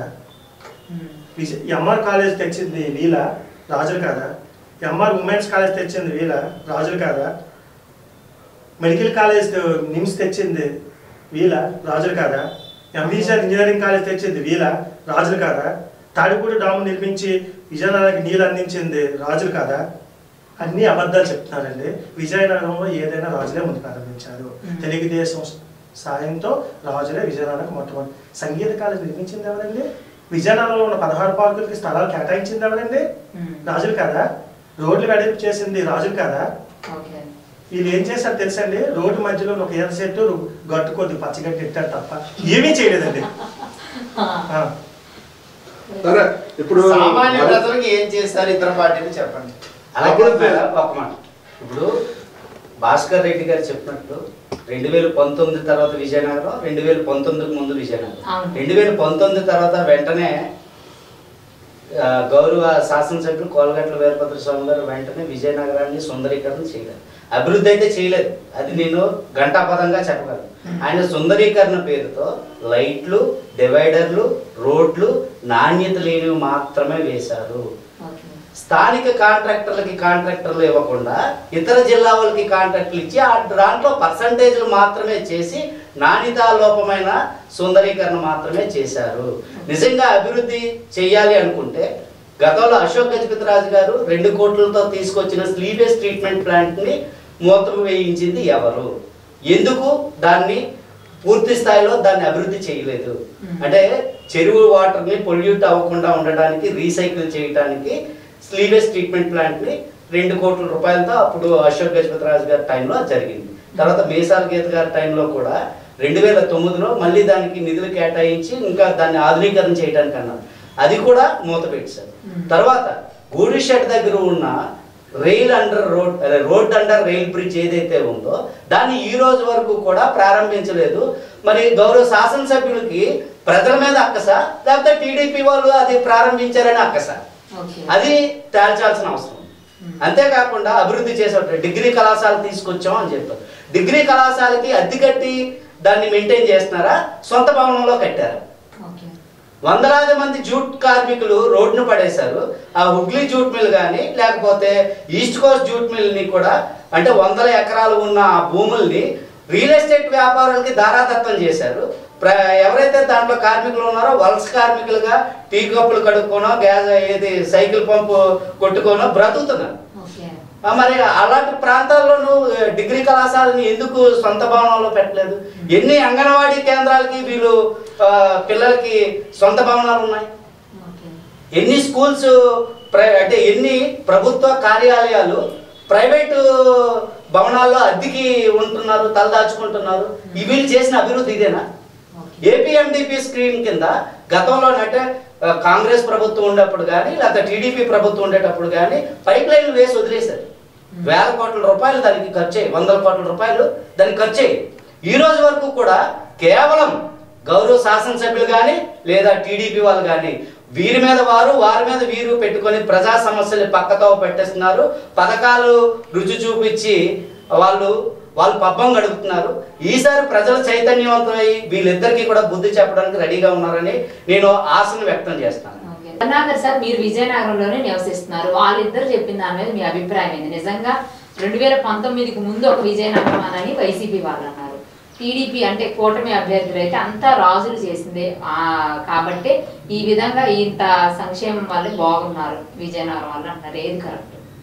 నేను ఉన్నట్టు చెప్తానండి. ఏ పార్టీలో నాకు స్నేహితులు కాదు, వీళ్ళు స్నేహితులు కానీ పార్టీలతో లేను. నేను కూడా సమాజ్వాదీ పార్టీ ఎమ్మెల్యే అభ్యర్థిగా పోటీ చేస్తున్నాను. విజయనగరంలో కొంత మార్పు అయితే వచ్చింది. అయితే రోడ్లు అయితే కానీ పార్కులు కానీ ఆహ్లాదకరంగా అయితే స్థానిక శాసనసభ్యులు కష్టపడటం అది కనబడుతుంది. కానీ పేదల విషయంలో వచ్చేటప్పుడు ఊరు మధ్యన జైలు ఉంది, ఊరు అవతల పేదవారి ఇల్లు ఉన్నాయి. దానికి మరి అధికార పార్టీకి సంబంధించిన రెడ్డి గారు సమాధానం చెప్తారో లేదంటే దీనికి ఏమైనా మీరు వస్తే పేదలకు మధ్యలోనే ఇస్తారో లేదో వీళ్ళలాగే ఊరి చివరిలో ఎక్కడో ఇస్తారో దీనికి సమాధానం ఇద్దరు చెప్తే చెప్పండి. దీన్ని అడిగారు, చాలా మంచి మాట అడిగారు. విజయనగరం నడిపొట్టునే జొన్నగుడ్డ ఉందండి. జొన్నగుడ్డ కోసం 13 ఎకరాల భూమి ఆ రోజుల్లో తెలుగుదేశం పార్టీ తరఫు నుంచి రాజుగారు వదిలేశారు. లంకాపట్నానికి ఇచ్చిన మొత్తం భూములన్నీ రాజుగారే ఇచ్చారు. ఇది మరి నడిబొడ్డు ఉన్నట్టు కాదా జొన్నగుడ్డు? సార్, ఇవన్నీ వాస్తవాలే. నిజంగా అవన్నీ రాజుల భూములు అంటారు. ఏంటి మీరు ఒక న్యాయవాదిగా తెలపండి. ఇప్పుడు అది వీళ్ళు చెప్పినట్టు వీళ్ళు పుట్టారా రాజుగారు ఇచ్చినప్పుడు? మీరు ఉన్నారండి ఆ భూమి చూసారా? భూమి ఇచ్చింది వీళ్ళందరూ అడగండి. చెప్పండి. లేదు కానీ మేడం, రాజ్యాధికం పోయిన తర్వాత ప్రజాస్వామ్యం వచ్చింది, రాజ్యాంగ వ్యవస్థ వచ్చింది. రాజ్యాంగ వ్యవస్థ వచ్చిన తర్వాత ప్రతి ఒక్కరికి ఇంత భూమి ఉండాలి, ఇంత భూమి ఉండాలని, లక్షల ఎకరాలు ఉండాలని ఎక్కడ లేదు. వాళ్ళు ఎందుకు ఇస్తారు? ప్రజలే కదా, ఉన్న భూమి అంతా కూడా ప్రజలదే కదా. రాజులు ఎందుకు తీసుకొచ్చేస్తారు ఇక్కడ? భూమి ముందు పుట్టిందా మనిషి ముందు పుట్టాడా? భూమి ముందు పుట్టింది. భూమి ముందు పుట్టినప్పుడు మనిషి అలా ఇస్తాడండి. అది ప్రతి వాడు కూడా నేను 1000 ఎకరాలు ఇచ్చాను, 5000 ఎకరాలు ఇచ్చాను, 10,000 ఎకరాలు ఇచ్చారు. భూమి పుట్టిందా మనిషి ముందు పుట్టాడో దీని సమాధానం చెప్పాడు. జనగట్లో ఇల్లు ఇచ్చామంటారు, భూమి ఇచ్చామంటున్నారు, ఎన్నో ఎకరాలు ఇచ్చారన్నారు సార్. ఆ పక్కన క్షత్రియ కళ్యాణ మండపం పక్కన ఉన్న భూమి ఈ రోజు వరకు కూడా పేద ప్రజలకి ఎందుకు అంకితం చేయలేదు? ఇప్పటికీ కూడా రేకుల షెడ్లలోనూ ఆ గుడిసెల్లో ఎందుకు ఉంటున్నారు? దానిపైన గౌరవ శాసనసభ్యులు, ఇప్పుడు ఉన్న శాసనసభ్యులు కానీ పాత వాళ్ళు ఎందుకు దానిపైన చూపట్లేదు? కేవలం ఆ ప్రజల్ని ఆ రోజు జెండాలు మోయడానికి ఓటు బ్యాంక్ కింద మాత్రమే వాడుకుంటున్నాయి ఈ రెండు పార్టీలు. ఏ పార్టీ అయినా చూడండి, స్వచ్ఛందంగా ప్రేమతో ఇష్టంతో 60 గజాలు ఇస్తే ప్రజలు దేవుళ్ళ ఇంట్లో కూర్చొని పెట్టి కూర్చుంటారు. అదే ఉంటే వన్ సైడ్ వారు అవుతుంది కదా. విజయనగరం పట్టణంలో కానీ ఎందుకు 2 పార్టీల పక్క అటు ఇటు మెజార్టీలు తొక్కితే నేను ఇచ్చిన ధైర్యం ఉంటే వెళ్ళి ఇంటికి వెళ్ళి ఓటాడు కూర్చుంటారు. ఎవరు కాదు, నేను ఇచ్చిన వాళ్ళు ఇచ్చిన కొట్టుకుంటున్నారు. స్వచ్ఛంగా పేదవాడికి నడిపొడ్డిన 60 గజాల స్థలం ఇచ్చి ఇది మేము ఇచ్చామని చెప్పుకునే నాయకుడు ఎవరైనా ఉంటే నేను వాళ్ళకి సమాధానం చెప్తాను. మేడం, మనకున్నప్పుడు 2 మార్కెట్ల జాగాలు కూడా రాజులు హయాంలోనే. అందులో మార్కెట్ లోని వ్యాపారం చేసుకుంటున్నారా? పేదవాళ్ళు ఉన్నారా? వ్యాపారస్తులే ఉన్నారు. పేదవాళ్ళే వ్యాపారస్తులు ఎదిగారు. ఆ మార్కెట్ భూములు ఇచ్చి దాంట్లో షాపులు పెట్టుకొని ఎదిగారు. మార్కెట్ గడిపొట్టిన లేదా? అది ఇచ్చింది రాజుగారు కాదా? లంకాపట్నం ఇచ్చింది రాజుగారు కాదా? పోల్పాకోన జాగా ఇచ్చింది రాజుగారు కాదా? మెడికల్ కాలేజ్ భూమి ఇచ్చింది రాజుగారు కాదా? రాజుగారిది అనేది కామెంట్ సార్. అంటే కామెంట్ ఏముంది? నిజం నిజం, అది నిజం కాదు. ఇది రాజుగారి కాదు, వీరభద్రస్వామి. వీరభద్రస్వామి అయితే జగన్దా? చెప్పండి. అంటే మనుషులు కాదు, ప్రజలని మీరు చెప్పలేకపోతున్నారు. ప్రజలు ఎలా అవుతుంది? వాళ్ళ పేరు ఉంది. వాళ్ళు 15,000 ఎకరాలు ధరదత్తం చేశారు రాజుగారు. ఇందిరాగాంధీ గరిష్ట భూమి చట్టం ఏదో పెట్టారు. మన విజయనగరం విస్తీర్ణం ఎంత? విజయనగరం విస్తీర్ణం టోటల్ 15,000 ఎకరాలు. విజయనగరంలో ఎంత ఇచ్చారు చెప్పండి, పేదలకు ఇచ్చింది చెప్పనండి. విజయనగరం సిటీలో సుమారు 40 to 50% భూములు మాన్సాస్ సంస్థకి రాజులకి సంబంధించినవండి. ఇది వాస్తవం. ఇవన్నీ ఈవెన్ కోటను కూడా ఉమెన్స్ కాలేజ్ అని ఈ ప్రజల కోసమే వదిలేశారు. ఎంఆర్ కాలేజ్ని ప్రజల కోసమే వదిలేశారు. పోలబాగ్ దగ్గర ఉన్న పీజీ కాలేజ్ అటువంటిది మరి పరిశ్రమలన్నీ మూతపడుతుంటే ఏం చేస్తున్నారు? పరిశ్రమలు ఎవరి కాలంలో మూతపడ్డాయి, ఎందుకు మూతపడ్డాయి అడగండి వీళ్ళే. రెండు పార్టీలు న్యాయ కళాశాల ఎక్కడ ఉంది, ఎక్కడికి మీరు బాగా చెప్పారు. రాజుగారే తీసుకొచ్చారు, రాజుగారే చేశారు. మాన్సాస్ గానీ అవన్నీ కాలేజెస్, మాన్సాస్ లా కాలేజ్ ఏదైతే ఉందో ప్రైవేట్ కాలేజ్ అటానమస్ గా ఉండేది. ఇప్పుడు అది మూసారు. ఇక్కడ లా చదువుతున్న విద్యార్థులు వైజాగ్ వెళ్ళి చదువుతున్నారు. ఎందుకు మరి చేయలేకపోతున్నారు? ఇక్కడ ఉన్న శాసనసభ్యులు ఎందుకు దానిపైన మాట్లాడట్లేదు? అండర్స్టాండింగ్ ఉంది. వైసీపీ టీడీపీకి బయట మన ముందు కొట్టుకుంటున్నారు, లోపల మాత్రం ఇంటర్నల్ అండర్స్టాండింగ్ ఉంది. అందుకే టీడీపీ నుండి బయటకు వచ్చిన ఇండిపెండెంట్ క్యాండిడేట్ కూడా సపోర్ట్ చేసే నాయకులు ఇక్కడ ఉన్నారు. అది కాదు సోదరు, అది కొంటాను. పీజీ కాలేజ్ కానీ రేపు మూతపడుతున్నాయి. ఒక్కొక్క పీజీ కాలేజ్ నేను అదే మాన్సాస్ లో చదువుకుని నేను ఒకప్పుడు 50 మంది విద్యార్థులు కనుక నేను ఈరోజు 50 మంది ఉద్యోగులు ఉన్నారు. ఈ రోజు 5 ఉన్నారు. ఇక్కడ KG to PG fee reimbursement ఉండేది. ఇప్పుడున్న ప్రభుత్వం ఆ రియంబర్స్మెంట్ ఆఫీసర్. దానివల్ల పీజీ కాలేజ్ కొన్నారు, రేపు మూసే పరిస్థితి వస్తుంది. పీజీ కాలేజ్ కొని రేపు మోస్తున్నారు. లా కాలేజీలు ఆల్రెడీ మూసారు. సో మన దగ్గర ఉన్నత విద్య చదవడానికి ఏదైతే కాలేజీలు ఉన్నాయో అన్ని మూసేసి మరి ఆ కాలేజీలు ఏం చేస్తారో తెలియదు. మరి వసతి గృహాలను పెడతారేమో మనకు తెలియదు, కానీ కాలేజీలన్నీ మూతపడే పరిస్థితులు ఉన్నాయి. ఇప్పుడు ఎప్పుడు అంతేకాదు, పూర్తిగా పరిశ్రమలన్నీ మూత పడిపోతున్నాయి. దీనికి మీరు పరిశ్రమలో పనిచేస్తున్న కార్మికులకి ఏ విధంగా నిలబడదాం అనుకుంటున్నారు? రెండు పార్టీలు పేదవాళ్ళు ఎదుగుదలకు మీరు ఏం చేస్తారు? ఇతర పార్టీ చెప్పండి. సోదరులు ముఖ్యంగా ఒక విషయం గుర్తుపెట్టుకోవాలి. కేవలం ఈ విజయనగరంలో ఉన్నటువంటి తెలుగుదేశం పార్టీ నాయకులు అశోక్ గజపతిరాజు గారు కానీ వాళ్ళ ఒక పేరు కోసం, వాళ్ళ ఒక గొప్ప కోసం, మెప్పు కోసమో ప్రతి స్థలాన్ని కూడా ఇగో ఈ స్థలం మేము ఇచ్చాము అంటే దేనికి? దాంట్లో వాళ్ళ ఒక వ్యక్తిగత స్వార్థం. మహారాజా ప్రభుత్వ కాలేజు, మాది మహారాజా డిగ్రీ కాలేజు, మహారాజా జూనియర్ కాలేజు, మహారాజా ఆసుపత్రి అని కేవలం వాళ్ళ ఒక పేరు కోసమే ఆ రకంగా చేశారు. కాలేజు సోదరులు చెప్పారు ఏమని? జూనియర్ కాలేజు, డిగ్రీ కాలేజీల కోసం. ఏమంటే అటానమస్ కాలేజీలో ప్రభుత్వ కాలేజీలు ఎలాగవుతాయండి? అటానమస్ కాలేజీగా ఉన్నది కాబట్టి రాష్ట్ర ప్రభుత్వ జూనియర్ కాలేజీని 2008లో ఏర్పాటు చేసింది. వైసీపీ ప్రభుత్వం వచ్చాక డిగ్రీ కాలేజీని ఏర్పాటు చేసింది. ఎందువల్ల నిజంగా తెలుగుదేశం ప్రభుత్వం అశోక్ గజపతిరాజు గారు సుదీర్ఘకాలం దశాబ్దాలుగా రాష్ట్ర మంత్రివర్గంలోని కేంద్రంలో మంత్రివర్గంగా ఉండేటప్పుడు ఎందువలన ఆయన ఈ ఒక విజయనగరానికి జనాభాను దృష్టిలో పెట్టుకొని ఆ రోజు మనకు 1979లో జిల్లా కేంద్రం ఏర్పడేటప్పుడు ఆయన మొదటిసారి శాసనసభ్యుడు అయ్యేటప్పుడు ఈ నియోజకవర్గం ప్రజలు ఎంత, ఈ రోజు ఎంతమంది ఉన్నారు, దానికి అవసరాలకు అనుగుణంగా మన విద్యా వ్యవస్థను కూడా డెవలప్ చేయాలని ఆలోచన ఉండాలి కదండి. కేవలం మాన్సస్ అనేటువంటి ఒక అటానమస్ దృష్టిలో పెట్టుకుంటే ఎలాగవుతుంది? మీరు నిజంగా డెవలప్ చేయాలనుకుంటే మీ ఆయంలో ఎందువల్ల ఒక జూనియర్ కాలేజ్ తేలేకపోయారు? ఎందువల్ల ఒక డిగ్రీ కాలేజ్ తేలేకపోయారు? ఎందువల్ల ఒక గవర్నమెంట్ వైద్య కళాశాలను మీరు ఎందుకు తేలేకపోయారు? ఎందువల్ల మీరు రాజులకే మీరు అక్కడ మిమ్స్ కాలేజీని ఇవ్వడం జరిగింది? మీరు చిత్తశుద్ధి ఉన్నట్టయితే చేయాలి కదా. మరి కాలేజీలు ఎందుకు మూలపడతారు? ఇప్పుడు ఆలోచించండి, రాజుగారు బ్యాక్ చరిత్ర ఉంది కాబట్టి మీరు ఎమ్మెల్యే మీ వాళ్ళు అవుతున్నారు, మినిస్టర్లు అవుతున్నారు. ఒక వైసీపీ హస్తం ఉంది కాబట్టి, పెద్ద పార్టీలు ఉన్నాయి కాబట్టి వీరభద్రస్వామి గారు ఎమ్మెల్యేగా స్పీకర్గా అవబోతున్నారు. ఒక సామాన్యులుగా మాకు అవకాశం ఇవ్వండి, మేము చేసి చూపిస్తాం. మీ బ్యాక్ ఎవరు మీ పేరు చెప్పాం, మేము చేసి చూపిస్తాం. ఆలోచనతో పెడతాం. 22 మేనిఫెస్టో పేసి చూపిస్తాం.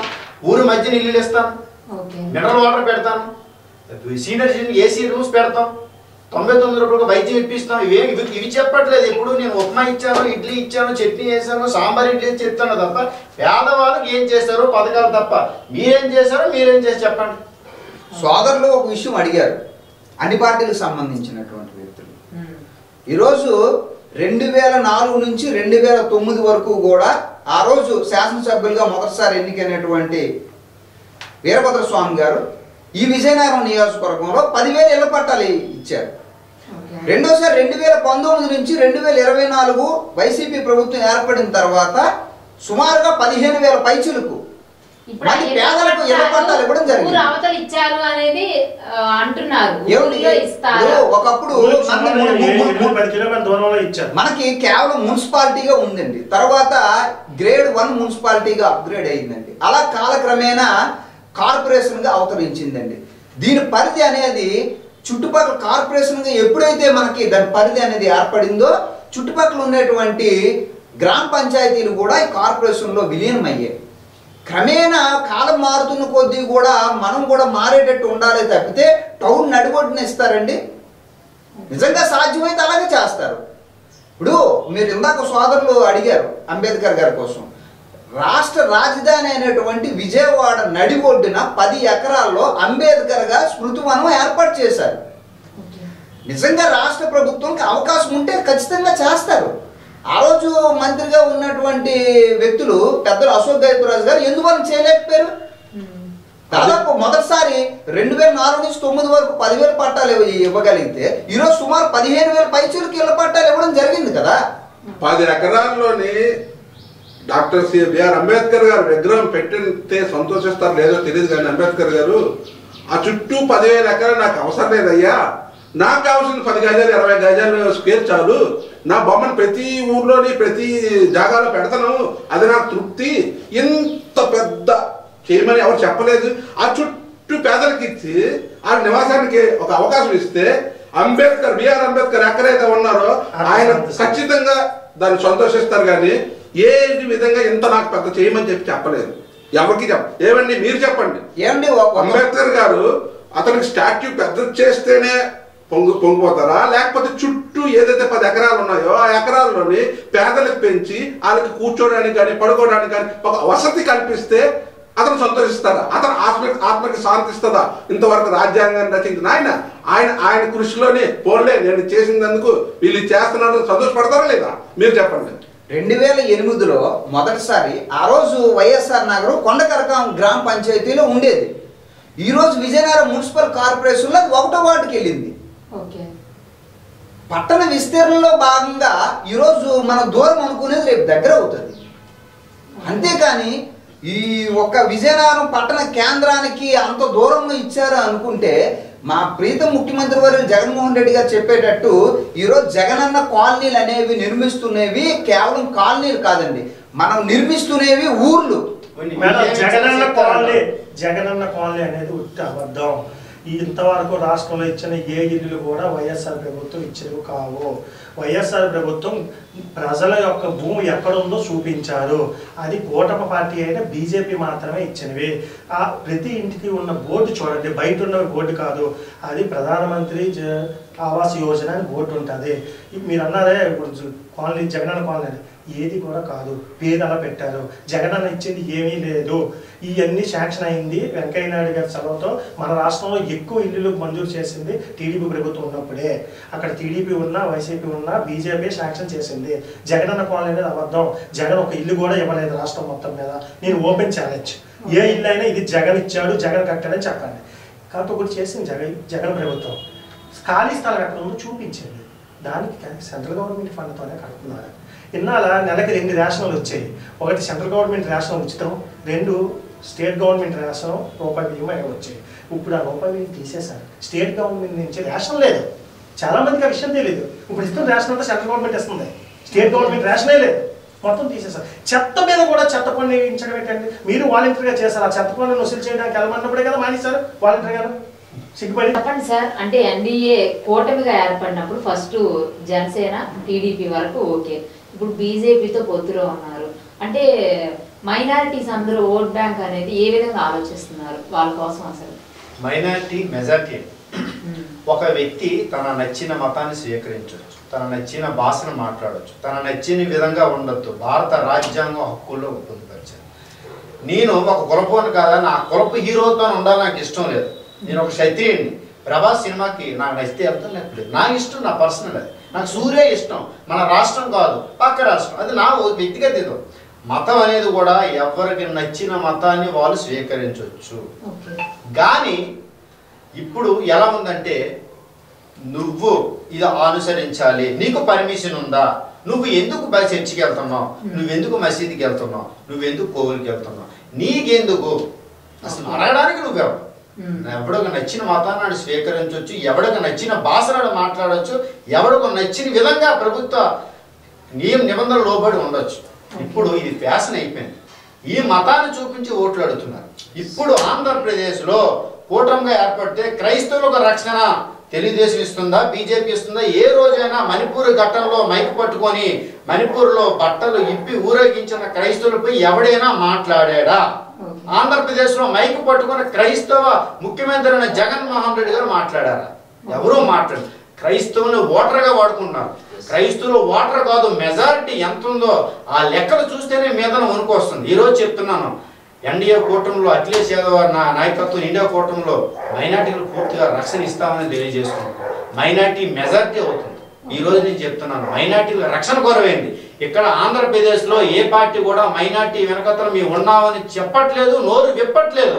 అవసరమైనప్పుడు ఓట్లు అడుగుతుంది, అనవసరమైనప్పుడు దైర్యం అప్పచెప్పేస్తుంది. ఈ రోజు నేను చెప్తున్నాను, నా పార్టీని పట్టుకొని చెప్తున్నాను, మైనార్టీలకి ఆంధ్రప్రదేశ్లో రక్షణ లేదు, మాట్లాడేవాడు లేదు, గొంతు విప్పేవాడు లేడు.